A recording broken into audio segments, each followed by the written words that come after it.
जय महाराष्ट्र मित्रांनो, स्वागत आहे आपलं मिनी ब्लॉग मध्ये. आता आम्ही निघालोय माथेरानला.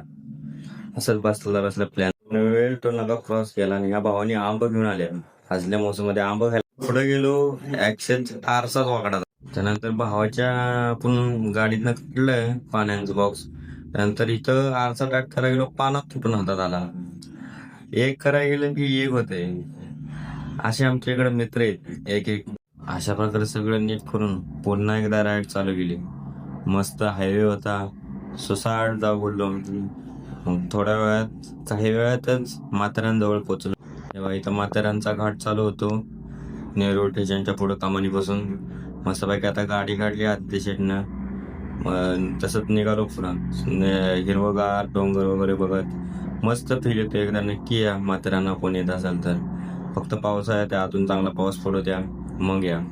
नंतर असंच पुढे गेलो त्या बघू शकता कसं वातावरण दिसतंय तुम्हाला इथं. मस्त वाटतंय. थोडं पुढे गेल्यानंतर गाडी जागा स्टॉप झाली. इंजिनचा आवाज यायला लागला म्हणून उतरून चेक केलं की नक्की काय झालंय. तरी नवीनच कारण बाहेर आलं. डायरेक्ट गाडीचा बेल्ट तुटला होता इंजिनचा. परत तिथंच गाड्या लावल्या. तिथनं डोंगराच्या अर्ध्या वाटावर गेलतो पायथ्याच्यापर्यंत. तिथनं डोंगर 1-1.5 किलोमीटर वर होता माथेरानचा. तर गाडी खाली लावल्या, शूट काढला. गौरव शेटनं लगेच माकडाला आपलं बिस्किट देऊन म्हणलं चला आता. पुढच्या ब्लॉग मध्ये हा पार्ट 1 होता. पुढचा ब्लॉग लवकर